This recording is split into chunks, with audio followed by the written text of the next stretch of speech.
The slap landed before anyone could process what happened. Brittany's head turned slightly with the impact. The entire floor stilled. Every keyboard stopped. Every voice cut off. Sarah's hand was still raised. Then Brittany set her coffee cup down on the nearest desk. Slowly. Deliberately. And before Sarah could lower her arm or speak or breathe, she slapped her back. Clean. Precise. Not frantic, controlled. The kind of response that said she hadn't lost herself. She had simply decided. Don't, Brittany said quietly, ever put your hands on me. The room forgot how to function. Sarah's hand flew to her own cheek. Her mouth opened. Nothing came out. Shock, fury, and humiliation were all fighting for the same space on her face, and none of them was winning cleanly. Seconds before all of this, Sarah had leaned in close, voice low and rehearsed, the kind of delivery that had been practiced in private. Women like you don't last in his world. Brittany had looked at her, really looked at her, and said, then maybe it's not his world that's the problem. That's when Sarah's composure broke entirely. And that's when, at the far end of the corridor, the door to the corner office opened. Jang Tae-yoon didn't rush. He stepped out the way he always did, measured, unhurried, the kind of stillness that made people straighten without being told to. He took in the scene once. Sarah's hand at her cheek. Brittany standing steady, her expression controlled in a way that somehow made the moment more striking, not less. The frozen room. The silence. 3 seconds. He walked forward. Sarah. One word. The room tightened. My office. Now. And if you think this is just another office conflict, leave a like.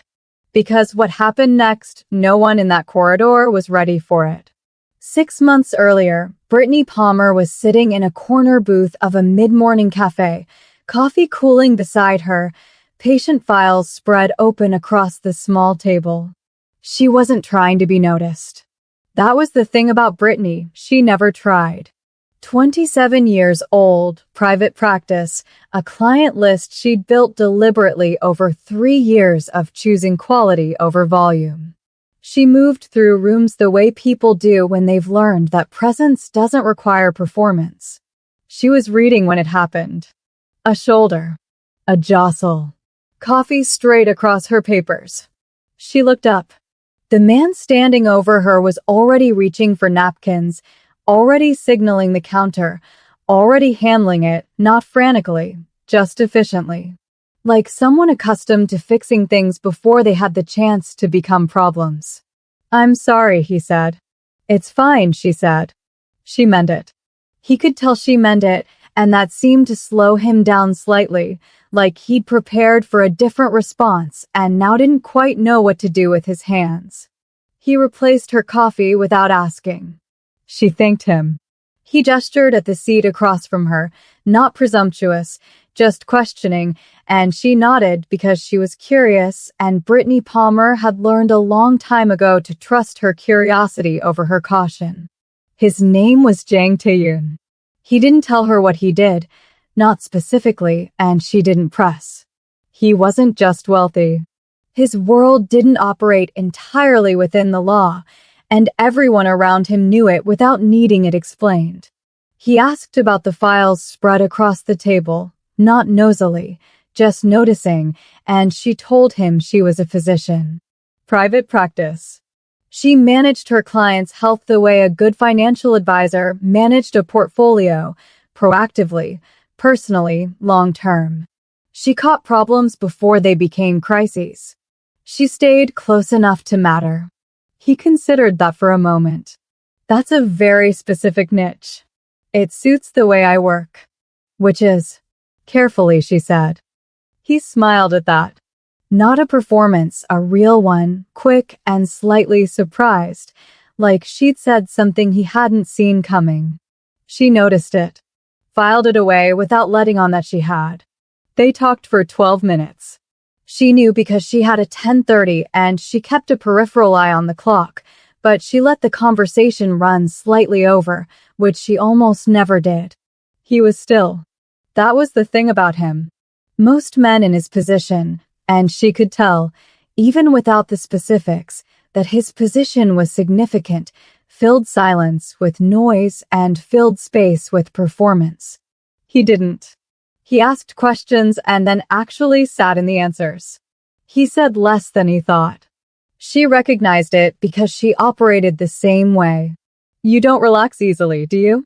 He glanced at her, just briefly. Not in places like this. That sounds exhausting. It's necessary. She studied him for a second longer than polite, like she understood more than she said. When she finally gathered her papers, he stood. You don't look like someone who wastes time. I don't, she said calmly. That's why I'm still sitting here. Thank you, she said. For the coffee. Thank you, he said. For the 12 minutes. She left. He stayed a beat longer than necessary, watching the door settle back into its frame, and then he picked up his phone and attempted to resume his day. It took him a moment to focus. Just a moment. But he noticed it. What Brittany didn't know, what she had no reason to know, was that Jang Taeyeon's life ran almost entirely through one person.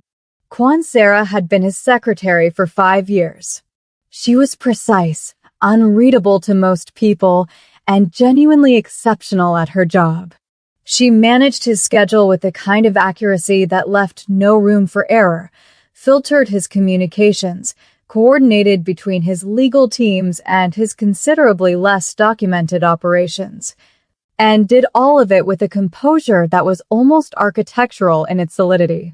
Taeyeon trusted her the way you trust a well-built structure, completely, and without regularly inspecting the foundation. What he didn't inspect, what he had never thought to inspect, was the pattern. In 5 years, there had been women. Not many, but some. A lawyer he'd had dinner with twice, and then found himself inexplicably unable to reach.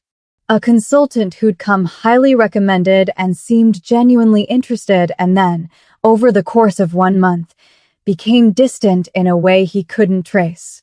A journalist who'd held his attention at an event and then, the one time he'd asked Sarah to pass along his number, had apparently never received it.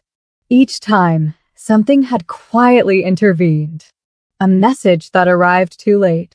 A call that went to voicemail at precisely the wrong moment.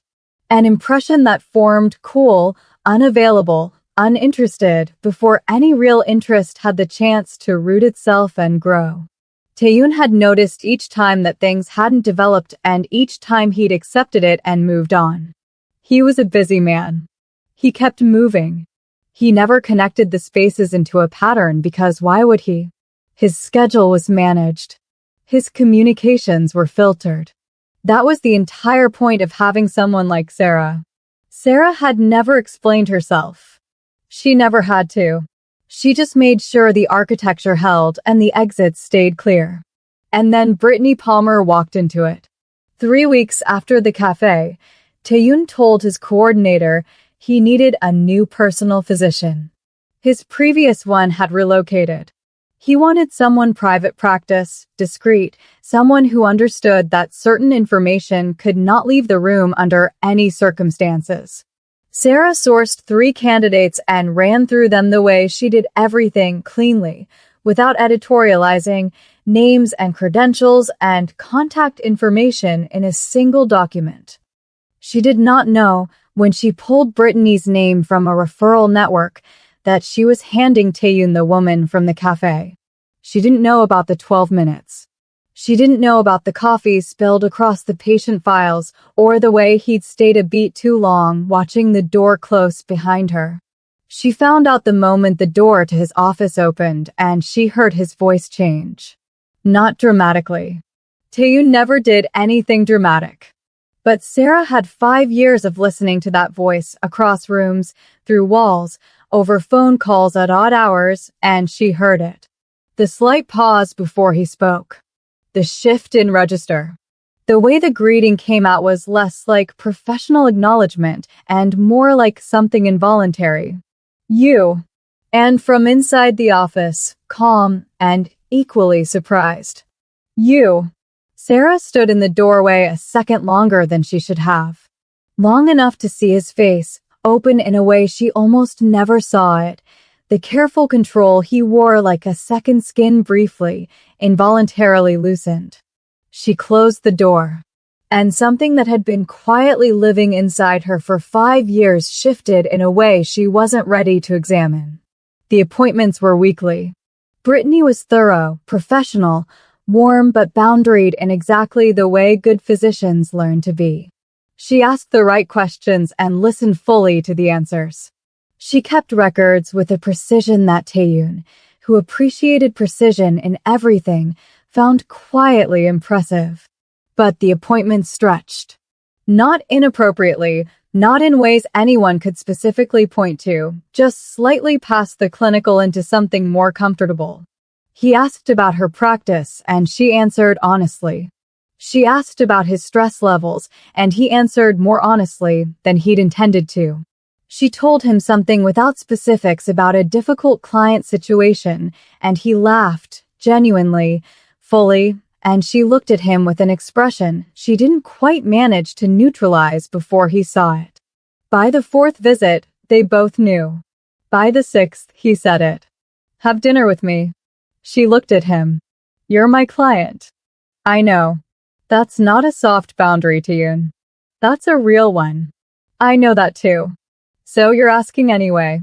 I'm asking anyway, he said, and the straightforwardness of it, no games, no performance, just honesty placed in front of her and left there, made something in her chest do something she didn't particularly appreciate happening in a client's office. I'll think about it, she said. He nodded. He didn't push. He didn't circle back to it at the door or send a message through the office line the next day. He simply waited.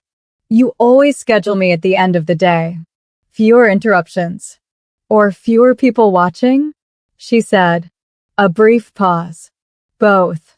From the doorway where she'd been standing for exactly 43 seconds longer than necessary, Sarah watched him watch Brittany leave. She'd seen him engaged before. Interested before. But this was different, and she knew it was different the same way you know when weather is changing, not because anything dramatic has happened yet, but because the air itself is telling you. She walked back to her desk. She began to think.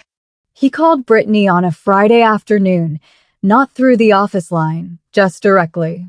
I want to take you somewhere Saturday, he said. Not a production. Just dinner. Somewhere quiet. She was quiet for a moment. Then, all right. All right? I said I'd think about it. I thought about it. She could hear the smile in the pause before he spoke again. I'll send a car at 7. The restaurant was the kind of place that didn't need to announce itself, no sign outside, 10 tables inside, food that tasted like someone had cared deeply about every single component of it. He was there before her, which she noticed, and he stood when she arrived, which she also noticed and said nothing about. They talked for 3 hours. Not about medicine. Not about business. About the things people talk about when they're paying attention to each other, where they came from, and what shaped them, and what they found worth protecting, and what they'd let go of that they sometimes still thought about. He told her something about his childhood in Seoul that she understood wasn't a thing he said often. She told him something about why she'd chosen this specific kind of practice over a hospital posting, and it was more honest than the version she usually gave people, and she wasn't entirely sure why she'd offered it until she saw the way he received it, carefully, without making it into more than it was. When they stepped outside afterward, the night air was cool, and they stood on the pavement for a moment without rushing to fill it. That was good, she said. It was, he agreed. I'm still your doctor. I know. So we'll figure out what that means. He looked at her. We'll figure it out. She smiled. Just slightly. And he watched her get into the car and stood there until it turned the corner, and the evening felt like a beginning of something, clean and unhurried and real. He didn't know that Sarah had seen the car leave. He didn't know she'd already started thinking about what came next. It started so small that Brittany almost dismissed it.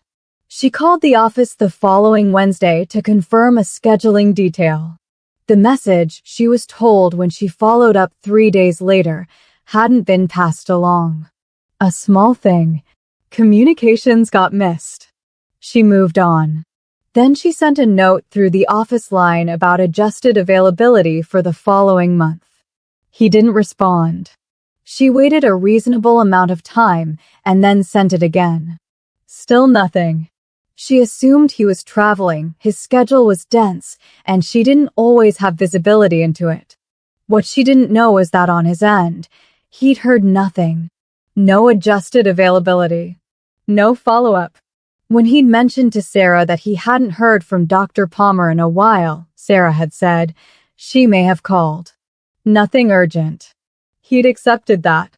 Why wouldn't he?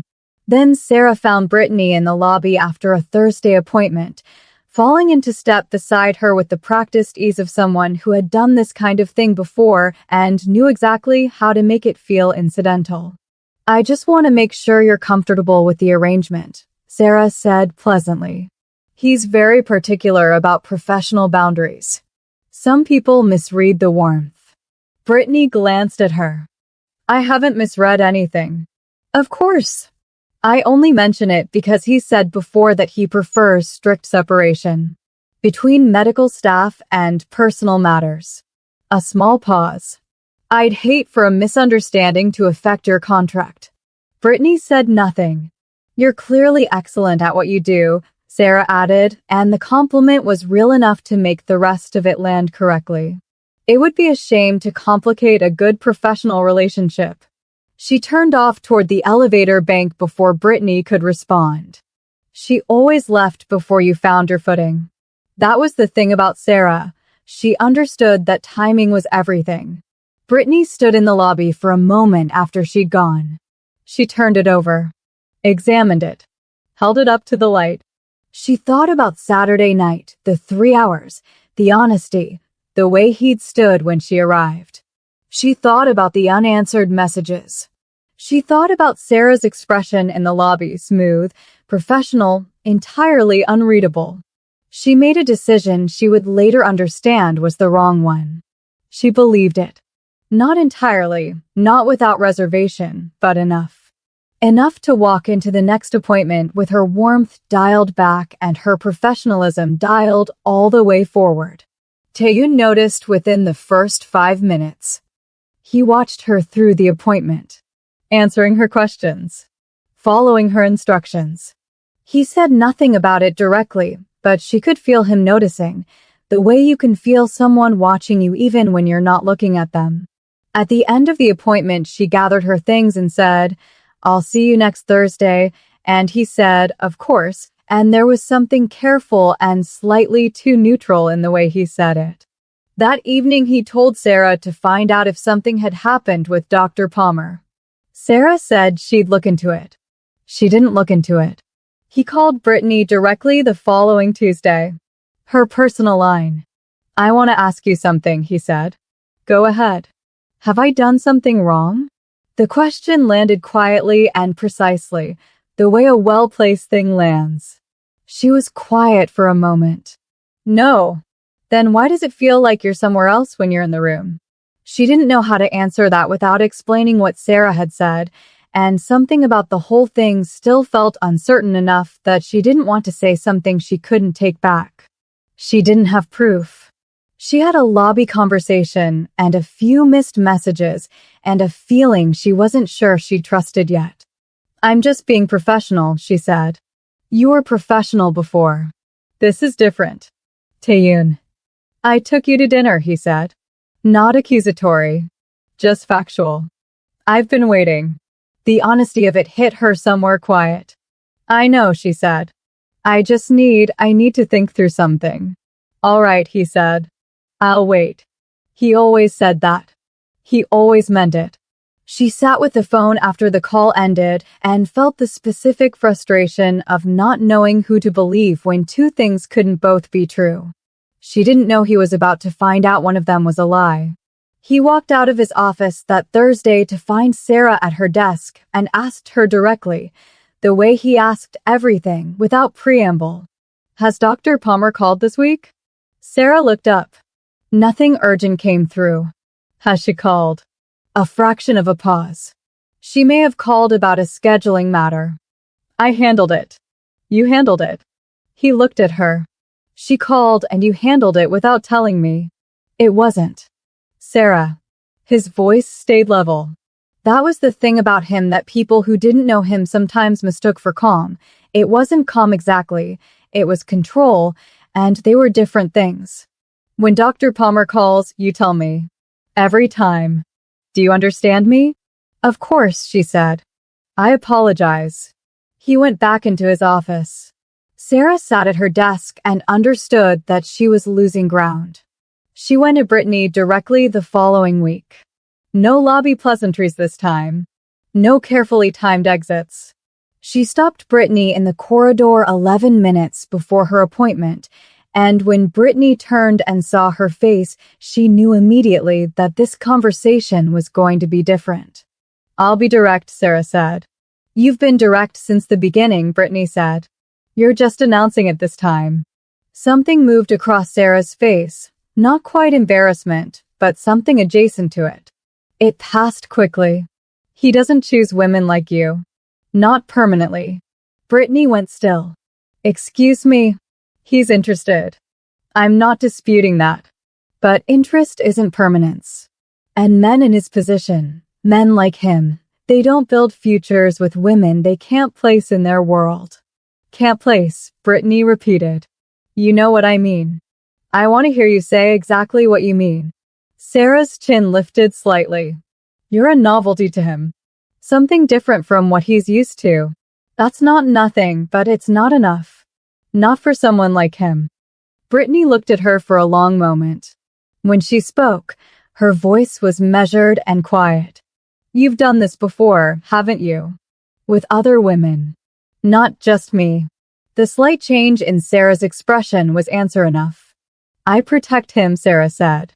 "From what?" "Women who are actually good for him. From distractions." "Is that what I am?" "That's what you all are." The words came out with more heat than Sarah had intended, and she heard it herself, and the hearing of it seemed to rattle her more than anything Brittany had said. She reset. "You're a smart woman. You're exceptional at your job. Go be exceptional somewhere that doesn't complicate itself." "Let me ask you something," Brittany said.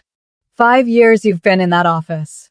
5 years you've managed his world and filtered his life and kept everyone at a certain distance." She paused. "Does he know that you do it because you want something you've never once asked him for?" The silence that followed was the loudest thing in the corridor. Sarah's jaw tightened. Her eyes went somewhere complicated. And then, because she didn't have an answer and because Brittany had said the one true thing she had no architecture to contain, she grabbed Brittany's arm. "You should go back to wherever you came from," she said, her voice fraying at the edges now, "and find clients who are actually a veil." "Let go of my arm." Brittany's voice was very quiet. Sarah tightened her grip. "You don't understand what you're walking into." "I said let go." Sarah's composure finally, fully broke. The slap came fast and landed hard. The floor went silent. Brittany set her coffee cup down on the nearest desk. She looked at Sarah for exactly 1 second. And she slapped her back. "Don't ever," she said, "put your hands on me." Sarah stood with her hand at her cheek, eyes wide and glassy, the architecture of 5 years of control dismantled in a single corridor on an ordinary Tuesday. And at the far end of it, the door opened. Taeyeon's office door closed behind Sarah, and the silence inside it was a different kind from the silence in the corridor. Heavier. More private. Sarah stood in front of his desk. For the first time in 5 years, she didn't know what to do with her hands. She clasped them. Unclasped them. She looked at him, and he was already looking back at her with an expression she had never seen on his face, not fury, not coldness, just a kind of settled finality. Like the decision was already made and what happened in this room was simply the formal acknowledgement of it. 5 years, she said. Her voice came out smaller than she intended. I know, he said. I know this office better than anyone alive. I know your schedule, your contacts, the things you don't put in writing and the things you do. I have kept this whole operation running without a single. Sarah. She stopped. I know what you've done for this office, he said. That was never in question. Then. But I also know about the lawyer, he said. And the consultant. And the journalist who never received my number. He watched her. And I know about the calls from Dr. Palmer that you buried.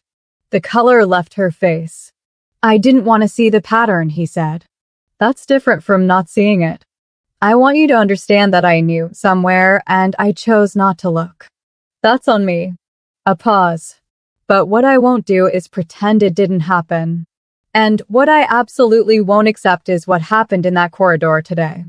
I was protecting you, she said, and her voice broke on the last word.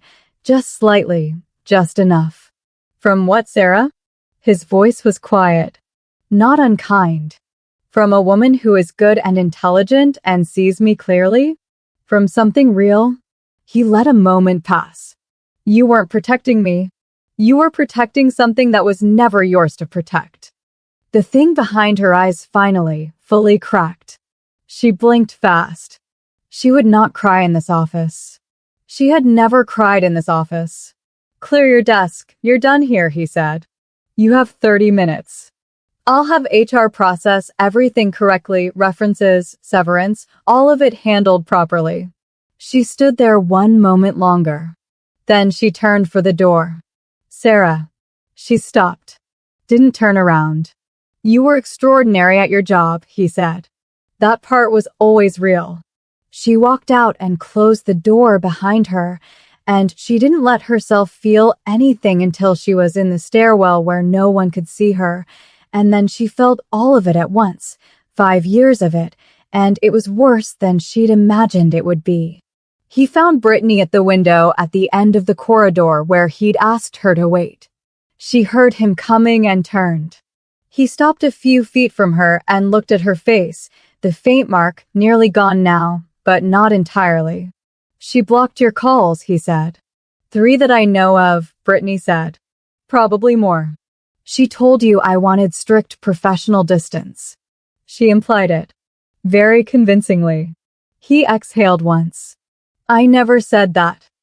I figured that out eventually. I'm sorry, he said. That you were in the middle of something I should have caught long before it reached you. She looked at him for a moment. She's been in love with you for years. You know that. I know. You always knew. He was quiet for a moment. I suspected. I didn't examine it because examining it meant disrupting something that functioned perfectly, and he stopped. That was a choice I made because it was convenient. It cost you something. I'm aware of that. Brittany appreciated that. The directness of it. The accountability without theater. You told me, he said, that you'd think about dinner. I did think about it. And then everything got complicated. It did. It's not complicated now, he said. Nothing is in the way now. She looked at him steadily. He looked back. Neither of them was performing anything. Dinner, she said. Tonight. Tonight is very fast. We've already lost time, he said simply. She considered him, the stillness of him, the patience of him, the way he'd waited through everything without turning it into pressure. The way he stood in the middle of a day that had just been genuinely chaotic and looked at her like she was the only clear thing in it. All right, she said. Tonight. Something shifted in his expression. Not dramatically, just a loosening of something around his eyes, a warmth that didn't get performed and was therefore more real than anything performed ever could be. I'll send a car at 7, he said. You always send a car at 7.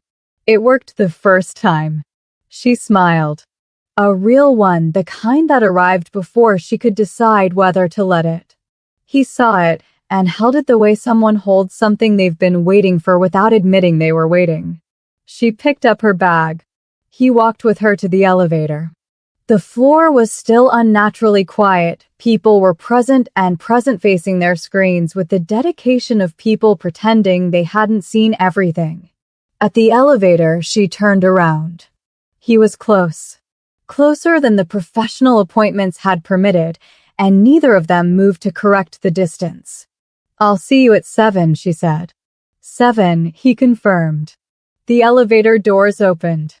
She stepped in and turned, and he was still watching her with that particular quality of attention she'd noticed the very first time, not consuming, not possessive, just completely there. Like she had his full presence and he wasn't rationing it. The doors closed. He stood in the corridor for a moment. Then he walked back to his office, sat at his desk, and for the first time in months, felt something settle correctly back into place. For months suddenly felt longer than it should have. When she walked out of that office, you felt it, didn't you? Because Jang Taeyun did. And Sarah? 5 years of control, dismantled in seconds. Comment below, was she wrong? Did she take it too far, or was she just doing her job? Like and subscribe for more stories like this. Thank you for watching. We'll be seeing you in the next one.